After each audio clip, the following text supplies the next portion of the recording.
নমস্কাৰ সকলোকে। আজি চাওঁ আহক আমাৰ গাঁৱৰ পৰিৱেশ। এয়া হৈছে পাণ গছ আৰু চাওকচোন কিমান ধুনীয়াকৈ পাণখিনি লাগিছে।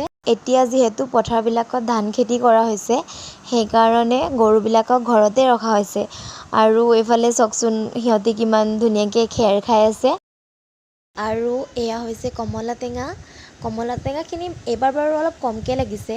আৰু এইফালে আছে আদা গছ আৰু এইফালে জলকীয়া গছ। এই জলকীয়াজোপা কৃষ্ণ জলকীয়া বুলি কয়।